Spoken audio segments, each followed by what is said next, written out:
Hello, and you're all very welcome along to the latest Champ.ie podcast, Ireland's premier horse racing podcast in association with Boyle Sports, Gorham Park, EJ Menswear, Shamrock Thoroughbreds, Midland Travel and McCafferty's traditional Irish bars. They're coming to the final fence and the 25 Govs tie yesterday. Nick Rocket lands in the lead from Velvet Elvis, gone well clear. Up Favori to Shundu and Bushman's Pass, they're well strung out.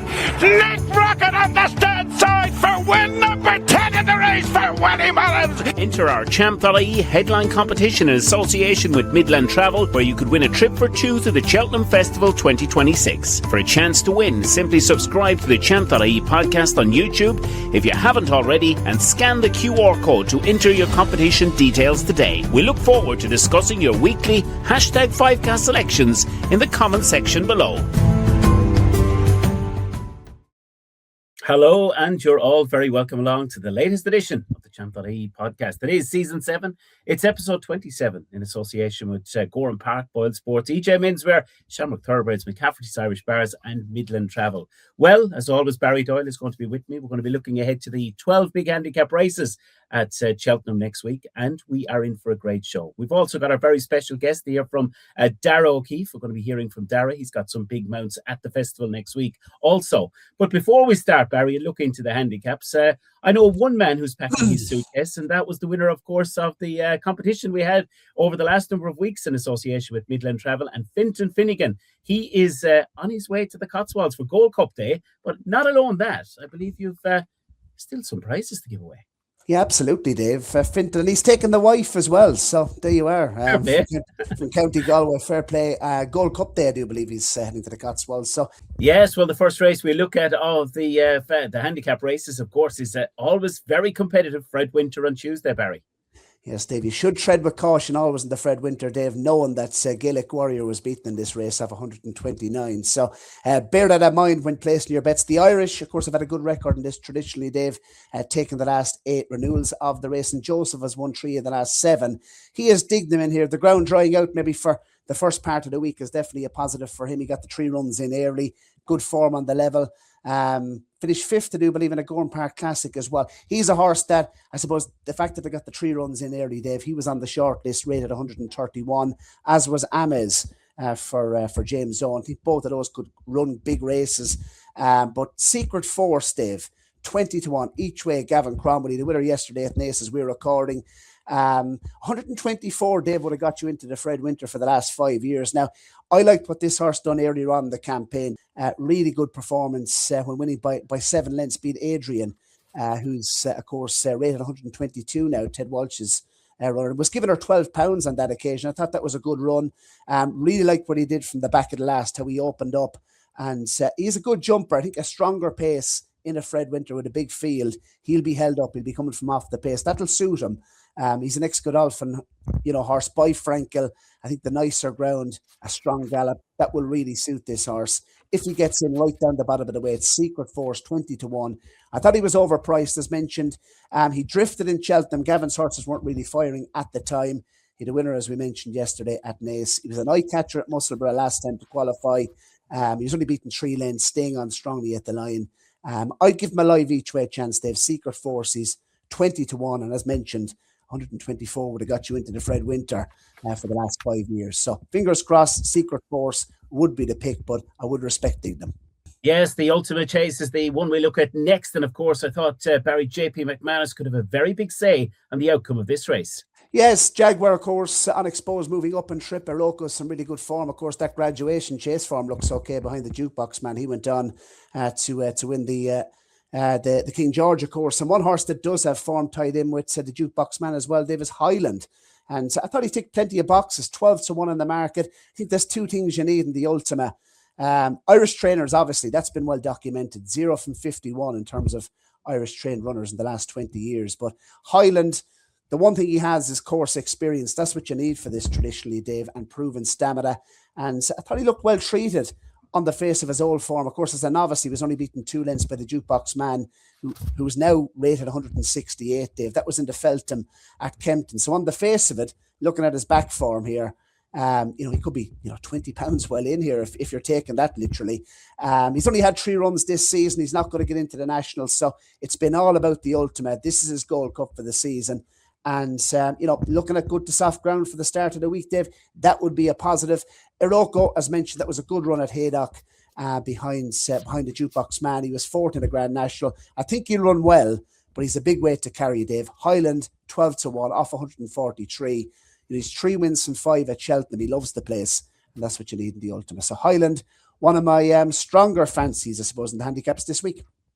Right, we move on and we take a look at the Sun Racing play. That's at 4:40 on Tuesday. And this is the race. And again, JP McManus is a very interesting runner here in McLary at the top of the betting with Emmett Mullins training. And Madara, well fancied as well here for the Skeltons.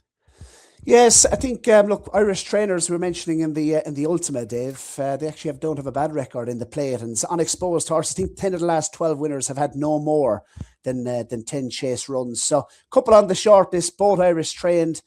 Zurich could be the number 1 for me, Dave, for Henry the Brahman. We'll hear from Darragh O'Keeffe later on in the show. He has that nice profile in that he's a second season novice. He was brilliant at Cheltenham on the old course back in October. He's a super jumper. He's form on nicer ground, so that's going to be a plus. And that third behind Jordan's Cross has worked out well, Dave. He's won since, of course, at Cheltenham, and he's gone up £10 and is a player, I think, Jordan's Cross for the Jack Richards later on in the week. So he's been put away for the plate. Zurich, 134 for Henry the Brahmed, who I think could have a big week in terms of the handicaps. Had a winner yesterday, of course, at Nace as we were recording as well. So possibly catching fire, as he always does, Dave, at this time of the year.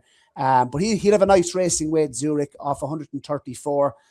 So he's on the short list. And Where's My Jet deserves a mention. An intriguing entry, I thought, for Willie Mullins, Dave. He's only 2 entered in the race. Now, he has an entry as well in the Jack Richards, but I thought the old course would suit him better. He's a really good jumper. He'll be up there on the pace. Shaped well, I thought, at the Dublin Racing Festival when he was 6th. He was up there in the van, jumped nicely and just got tired late on. He'll be carrying just 10 stone 6 if he gets in around that sort of weight. He's a very good jumper, which will suit him well on the old course. And I suppose, Willie Mullins, can he break the hoodoo of, winning a handicap chase at the Cheltenham Festival for the first time? This horse has had 6 runs, even though he's unseated and fell in those 6 runs, Dave. He's actually a very good jumper. So I think he'd be a live one in there at 25-1. Where's My Jet? So if you'll allow me, Dave, 2 against the field in the plate. Where's My Jet? But Zurich, I think, is probably that little bit more solid. He has the Cheltenham form. Yes, really interesting race. Well, the final race we look at on the Tuesday of Cheltenham, of course, is the 3 mile 6 National on Chase. That's at 5:20. And I've often said to you, Barry Doyle, back me or sack me. He is one of the fancies here in this one. And that, again, is from the Emmett Mullins yard. Yeah, look, I thought he looked well handicapped heading into the Dublin Racing Festival. That was over 2.5 miles. I don't like anything strong in the race, Dave. I was very keen on Haughty Calore last season. I think back me or sack me is probably the most likely winner, Dave. I wouldn't be selling out on him. I suppose his form from Cheltenham at October reads well on a little bit of nicer ground. He probably is a better horse on softer ground, Dave. He's obvious claims, but I won't be getting majorly involved in this race this season. If you had to force me, back me or sack me, I think he's probably the most likely winner. Okay, well, we're going to head into our very first ad break of the show. And right after this, we'll be back with the Day 2 handicaps. Midland Travel in Tullamore have been providing a full range of horse racing packages for over 20 years, catering for all types of budgets. And they're off. Stephen and the team at Midland Travel can help you realise your sporting travel dreams. Midland Travel are the only company in Ireland that runs coach and ferry packages from both Manchester United and Liverpool. Check out midlandtravel.ie or contact 057 932 6777 for more information. Yes, you're very welcome back to the show, and a big thank you as well to Lonit, of course, who power our social media clips. Barry, on to Day 2 we go, and got the Coral Cup on Wednesday. This is going to be run over 2 miles and 5, and this always has a record of throwing up some big price winners, Barry, and another great entry for this one on Wednesday. Yeah, Jimmy Desai, of course, last season, probably the best, it was a training performance that maybe didn't get enough recognition. First run of the season, Jimmy Desai for Willie Mullins. He's Bunting, who went off at a short enough price to pick up Paul Townend last season in the Coral Cup. He'd be on the short list once again. I think he's starting to get his act together, Dave. Was a nice juvenile. ran in probably one of the hottest juvenile hurdles, triumph hurdles that we've ever seen. He's rated 139. I thought he shaped well at the Dublin Racing Festival. His jumping seems to be improving. And said the yellow clay is the most interesting one for me, Dave. Look, it's not a major strong opinion. I think 7 of the last 10 winners have been 12 to 1 or bigger, Dave.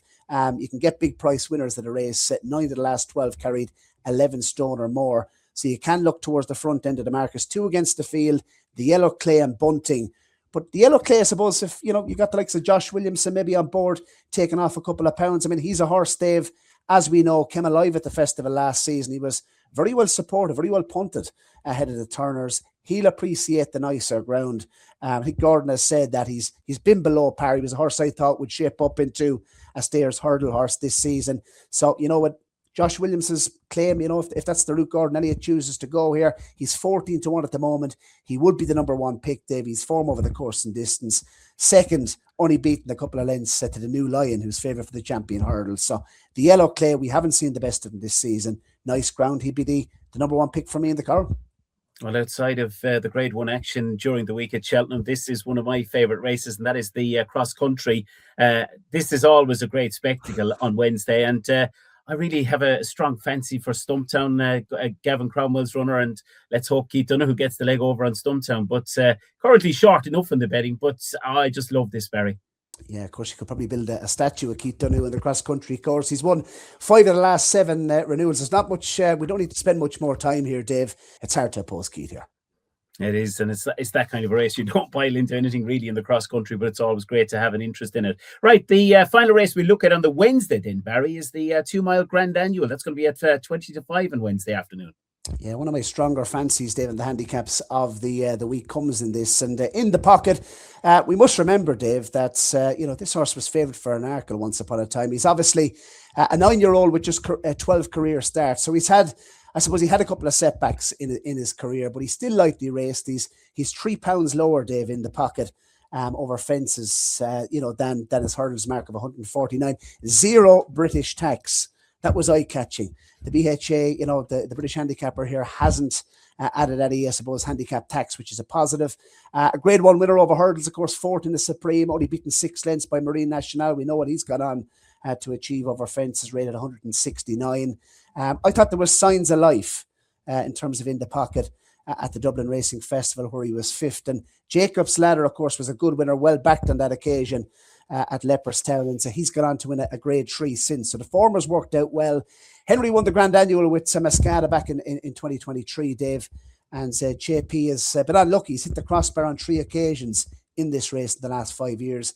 I'm hoping in the pocket can win this season. He looks well handicapped off 146. JP's second with Dino Blue and Tukas and Andy Dufresne. He's only 2 entries in the race, Dave, in the Grand Annual itself, and I know which one of the 2 I'd be picking. In the pocket, one of my stronger each way fancies of the week at 12 to 1. Worth noting, horses that have been saved or plotted for this race, definitely worth siding with. I think only 2 of the last 21 winners of this race, Dave, won a handicap chase prior that season. So interesting stat in the pocket, laid out for well handicapped. Well, that's Wednesday's action. Right after the break, we'll look at the next couple of races, and that will be the Thursday action, which is the Jack Richards.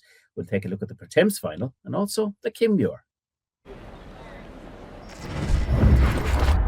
Now boarding the train of thought. Calling out. Injury lane. Statminster. Opinion Circus. Last chance cross. And decision time.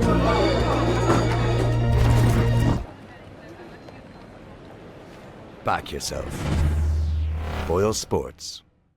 You're very welcome back, and we continue our build-up to the big handicap races at the Cheltenham Festival, and we move on to Thursday's action, Barry, and we kick it all off by looking ahead at the Jack Richards. Yeah, this is an interesting one, Dave. Very, very tricky race, I think, as there's 6 or 7 horses at the top of the market that could easily, towards the front end of the market, could easily have 10 plus pounds up their sleeves. So not a race I'm going to get majorly involved in. However, Jordan's Cross, look, he's 12 to 1 each way, Dave. I think he'll run his race. I like how he came up the hill over the course and distance at Cheltenham last time. He seems to improve he definitely has improved for a fence, Dave. 20 pounds higher over fences and his hurdles mark of 120. Could be more to come. He's a strong stayer. I could see him definitely hitting the frame. If you had to force me in the race, Dave, Jordan's Cross each way at 12 to 1. Slade Steele is interesting. He is a supreme winner after all. But he's been disappointing over fences overall. Jordan's Cross, if you had to force me, Dave, 12 to 1 each way. I thought it was an admirable effort in running down Quebecois at Cheltenham over the course and distance last time. So I'll side with him just about. Competitive, isn't it? And the next race we look at, of course, on the Thursday is always ultra competitive. That, of course, is the Pertemps final. Always takes plenty of winning, Barry. What have we, and what more importantly, have you come down on the side of in this one? Yeah, this looks one of the absolute plots of the week there for the Skelton team. Trained by a handicap master, qualified since October and off 137. He's actually 135, Dave. He was dropped £2 since his entry run, but qualified nice and early. Supremely West, 9 to 2. Off 135 here, looks really, really well treated, I think. Third to Mashantu, that was back in October in his qualifying run. Giving him £7, not put into the race, Dave, came home strongly, an eye catcher.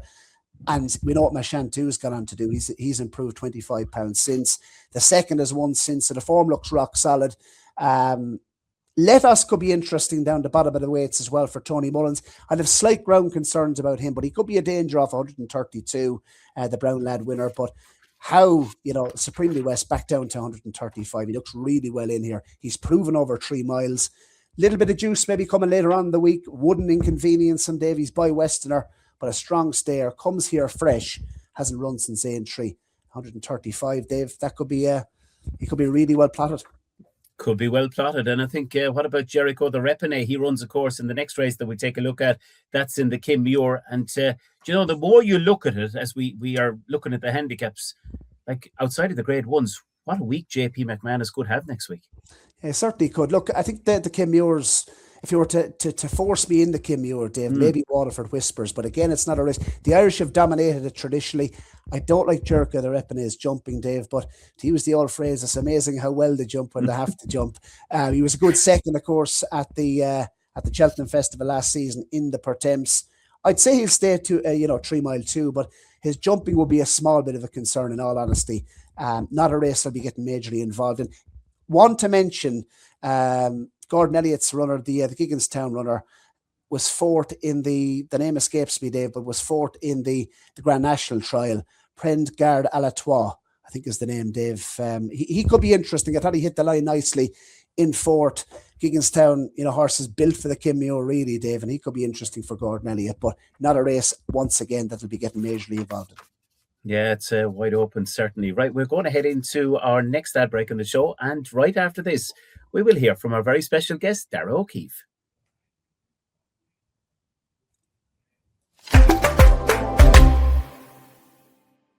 Darragh O'Keeffe going great guns at the moment. Darragh, a career best effort in Ireland this year with 83 winners as we're recording, and it's all systems go for the Cheltenham Festival. Yeah, no, after a great season, 83 winners, my best tally, and after a brilliant season, and looking forward to Cheltenham now. Sure, it's the highlight of the year, isn't it, for everyone? So hopefully we've a bit of luck over there. And to be associated with, I suppose, the Henry de Bromhead stable heading over to Cheltenham, I mean, he does so well there every single season. Yeah, he does. All the horses he brings, even the ones that you think, are big prices, they all seem to outrun their odds. And, his strike rate there speaks for itself. And he's won all the races there, all the major ones. And, it's great to be going over there with nice rides. And as I said, hopefully a bit of luck over there. Mascada gave you a great day, of course, in the Grand Annual Chase a couple of seasons ago, and in the same ownership, the Big Westerner, she goes back good run at the Cheltenham Festival last season. That's it, yeah. No, Mascada was brilliant. Owned by great people, the Merrigas down in Cork, the Big Westerner. She had a great run there last year. In the Albert Bartlett, against a very good horse, and Jasmine DeVoe. And she's in the Brown Advisory, she's done nothing wrong over fences. She was good in Fairy House behind Jimmy Desai, and she progressed on to Limerick, beating a very good mare in Jade de Grugy. So she's a very nice mare. She looks all stamina, Darragh. She does, yeah. No, she's plenty stamina. She stays really well. As you seen the Albert Bartlett last year, and again at Limerick at Christmas. She outstayed Jade de Grugy on that slow ground. So no, she's a lovely mare. Enjoys her fences, and no, definitely, yeah. Some of the older members of the team, shall we say, we have to touch on Envoy Allen because he's a horse that's won 1.1 million, Darragh. 17 wins from 30. I mean, at the age of 12, this would be some swan song, wouldn't it? It'd be some swan song, is right. He's in very good form, and obviously I've ridden him twice and won 2 Grade 1s in him, so he's been a very good horse for me and everyone else. Obviously he hasn't ran since down Ryle, but they kind of made it the decision that this would be his target for the year, and he seems to be working well, and he albeit he is 12, he doesn't ride like it nor look it. He looks unreal, and to be great if he could run well in it, and why not? He's a classy horse. Bob Bollinger, 11 years of age. Rachel gave him a tremendous ride, of course, in the stairs last season. His prep is, he ran well at Christmas in his last run.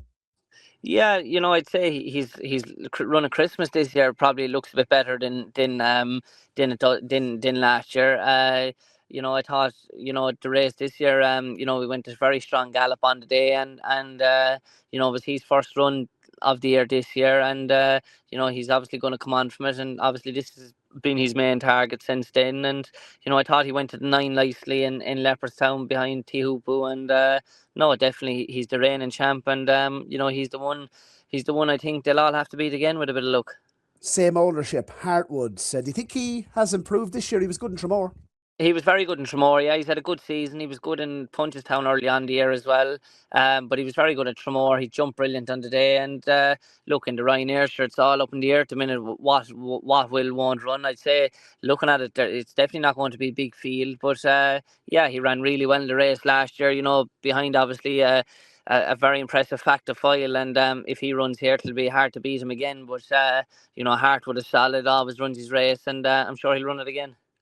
Slade Steel. This is a horse that won a Supreme Novice Hurdle. I mean, it was on soft ground, of course, over the 2 miles. Slade Steel over fences, though. I suppose he looks well handicapped on his old hurdle form, does he?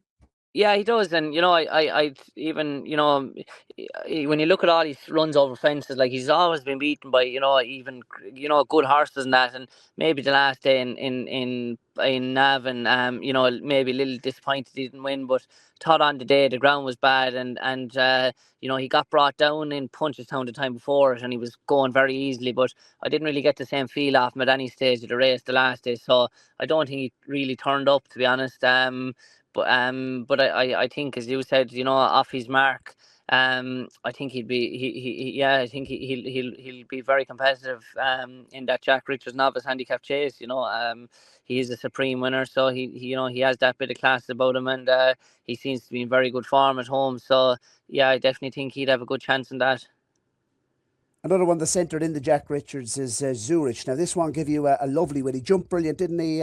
Was it the October meeting at Cheltenham? That's right, Zurich. Yeah. No, he was very good there. Fine horse. Was very impressive in Cheltenham that day. He's another. I think he's in the plate as well, maybe, and the Grand Annual, but I'm not sure where he'll go. But yeah, he likes a bit of nice ground as well. So he's course form, which will stand him in good stead, and yeah, hopefully he can run well as well. Quilixios. Champion Chase. I mean, the race looks a little bit more open with Marine Nationale, unfortunately, for connections there, meeting a setback. So I suppose it opens it up, does it? It does, yeah. I suppose, Marshall obviously looked really good at Leopardstown the last day. Everything just seemed to click for him. He jumped and he galloped him into the ground. But Quilixios was running a great race in the race last year. It tipped up at the last, but he was running really well. With Marine Nationale gone out of it, it's after opening it up, and hopefully he runs well fresh. His record fresh is good, so hopefully if he can reproduce what he did last year. The Champion Chase is a habit of throwing up the hot pots can get turned over, and so hopefully Quilixios he'll give a good account of himself. Leopardstown at Christmas, Darragh, Cocktail Divan very, very good on yielding ground. I mean, is he a horse that on the nice ground with the ground drying now that will benefit? Oh, definitely, yeah. I'd say the more the ground dries, will really suit him. He was very good at Leopardstown at Christmas. He jumped brilliant on the day, and yeah, he was really, really impressive. Over 2.5, I think. But I think no matter what trip, if it was 3 miles at Christmas, he'd have still won the same way, I think. I think he progressed kind of through the winter as well. He kind of had a nice run behind Romeo Coolio in Downryle, and then went on to Punchestown, where he met Oscar's brother, Dower Stair on that kind of ground. But I think that run would have stood him in good stead, and I think he improved from even Punchestown to Leopardstown. And no, he's a fine horse, and he's a great jumper. So with the ground drying out, it'll suit him. Echoing Silence won a listed mare's hurdle, and Henry's a good record, of course, in the Dawn Run. How smart could she be? Yeah, I'd say she's very smart. She's done nothing really wrong. She won her Pan a Pint.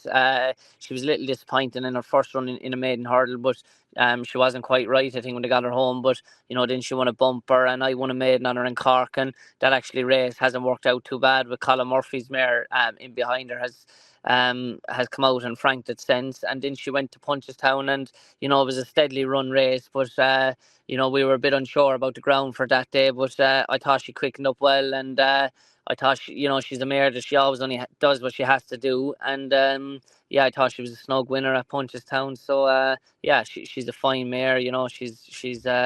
She's a fine big mare, and hopefully, as you said, Henry's a good record in the race, and full of life also running it as well. She's kind of one that she kind of started off hurdling and then went chasing, and then switched back to Downryle, and she won a grade 3 up there, beating Carrickmore and Spruce, who's I'd see a good few people tipping her up in the race as well. So at another big price, if the ground dries out, full of life, maybe could give a good account of herself as well. Finally, Darragh, before we do let you go, because I know you're en route to a Cheltenham preview night down in the Stole, in the pocket, one of Henry's going for the Grand Annual. He looks on his old form, I suppose. Could he be well treated as well over fences? Yeah, look, in the pocket, sure, he's another Grade 1 winner. And obviously had a setback then, and then he went chasing and then had a setback. But he's always been a very smart horse, and I haven't ridden him on the track or anything, but I thought he's run in Leopardstown the last day. Thought he showed up well for a long ways in that good handicap chase up there. So definitely, if he's one that can find some of his old spark again, off that kind of mark, you think he'd have to be competitive. Yeah. And what about Waterford Whispers? Obviously, he's a couple of entries as well, and has run well at Cheltenham in the past as well. That's it. I think he ran well in the Martin Pipe, was it a couple of years ago? But yeah, and he had a nice run in Leopardstown recently as well. So he's a horse that he has the ability, and he has ran well at the course as well. So yeah, there'd be two ones if they found their form again. They'd be interesting. Yes, Darragh O'Keeffe, top log. Very best of luck to him next week. Big chances, Barry, and surely he's going to be on the board with a couple of winners next week. Have to think so. Henry with a big hand in particular, Dave, in the handicap chases. So yeah, Darragh O'Keeffe flying it. Career best in Ireland, of course, effort in terms of number of winners. Dave, 83 winners. So continued success to Darragh. Well, before we look at our final two handicaps, Barry, I want to give you a great shout out on the latest Road to Cheltenham show with Noel Hayes. I thought it was a fascinating watch, and it was brilliant to have Noel on and his insight into Cheltenham. If you haven't seen that yet, you can check it out on the Champ.ie page. You'll check it out on YouTube as well. And it was some show, and it was great to have Noel on. And well, it's been a really good Road to Cheltenham series, Barry, as it maybe all comes to an end on Monday. All comes to an end on Monday, and hopefully, Dave, we can keep ourselves in profits. 22 points in profit still, Dave, since we started the series. Mightn't sound a lot to many, Dave, but we're proud of it. In profit for the last 5 seasons since we started. And looking forward to episode number 12 on Monday, Dave. Noel was fantastic. Great to get his insight. 28 races, Dave. The Noel Hayes Cheltenham preview night. If you haven't I ended up agreeing with him on a couple of selections that we've mentioned here, Dave. Highland being one, and Where's My Jet, I think, is definitely interesting in the plate handicap. Down the bottom of the weights if he gets in, but good insight. 28 races, Dave. To if you haven't watched it, get stuck in. Well, we look ahead to the final two races of the handicaps. They come on the Friday, and the county hurdle. Barry, it's always very easy just to pick the winner. Follow Willie Mullins and Paul Townend and a couple of more, and you won't go wrong. Yeah, Paul Townend, Dan Skelton, Willie Mullins, they're all names you associate with the county hurdle. Paul Townend on the new course, I mean, he rides it so well. And what'll he ride here? Carbow's interesting. Thought that shaped well nicely, hasn't had too much racing. Could be unexposed. I don't think Mercia, Dave, is the next car Jesus. No, I must say that. I'd be against her in the county hurdle. But the one I like, I think Gavin Cromwell has a big hand this season in it. Hello Neighbour. Has the right profile for me, Dave. I think this has been the plan all season with Hello Neighbour. He's a grade 1 winner over hurdles as a juvenile. If you look at back over the last decade, 5-year-old winners have a really good record. 4 5-year-old winners in the last 10 years. He was only beaten 6 lengths in the Tribe. He made a mistake at the last. Arguably, without that mistake, Dave, he could have got closer. I think a really strong run race on the new course. I mean, this horse has proven over 1.25 miles and 1.6 miles on the level, so I have no issues around stamina. I think the harder to go, he'll be able to lay up. He looks tailor-made for the county hurdle in my view. He's a really good jumper, and he's ran well on the new course in the past. So Hello Neighbour. He only got £1 tax as well off the British handicapper, so wasn't crucified, Dave, like some of Gavin Cromwell's were. Yeah, man, £10, that was questionable. It certainly was very questionable. And I've always said, Barry, if you're heading into the last race and you're looking to get out in the Martin Pipe, it might be not the greatest one to play on, but it's always a brilliant spectacle to bring down the 4 days of the Cheltenham. It's run over the 2.5 miles, 20:05 on Friday the 13th. And again, plenty of interesting entries in this one. Hard to believe Galloping the Champ went off 8-1 for a Martin Pipe, Dave. So it can be a tricky race. Wood, who won it last season's thrown up some really good horses, Dave, but just one winning favourite in the last 17 renewals. Gigginstown traditionally have a good record. I thought He Can't Dance could be interesting off his mark. Will we see Josh Williamson on board him, or Wendrock perhaps? He Can't Dance. I mean, he was 8th in the Champion Bumper. I think he loved the new course. I mean, I thought he could be an Albert Bartlett horse, but he might just have a little bit more class than that. And he's lurking off a nice mark. So he'd be one at 20-1. He Can't Dance. But the one I really like, Dave, if you look back at our first video this season, our Jumpers to Follow video, I did say that Kellistor looked potentially one of the best handicapped horses. That really good run behind Salvador Mundi in the Moscow Flyer. He went on to win a grade 1 and achieve a nice rating in the mid-150s over hurdles. Kellistor, 131 in Ireland, got £6. I suppose that maybe is the reason why not everybody is talking about Kellistor, because he did get a good hike by the British handicapper, but he's going to get into the race. He'd have a reasonably nice weight. Michael Kennedy, is there rumours that he's going to ride Kellistor off 137, Dave. Looking at his form at grade 11 in Ireland as a novice, he could easily have a stone plus in hand. It could be a 150 horse plus. 2.5 miles. Disappointed in the on the old course, Dave, in the Turners last season, but he was ridden very, very cold on that occasion. I'd say he'll be up there in the van. 2 good runs this season, to qualify, getting the 5 runs. Kellistor at 12-1, Dave, will be one of my stronger fancies in the handicaps this week. I have to say, in terms of the McManus crew, Kellistor in the pocket. I think they're both very, very interesting. Well, that, of course, was a look at the handicap races over the 4 days of the Cheltenham Festival. We hope we found you some winners, Barry, and it's going to be 4 amazing days. I know for one, I cannot wait, and I know you're, I think, getting a little bit excited too, a little bit jiggy, as Matt Chapman would say, for next week's 4 days of the Cheltenham Festival. Yeah, I need to take a pull now, Dave. Still a couple of days to go, and looking at the weather forecast, can change all very, very quickly, Dave.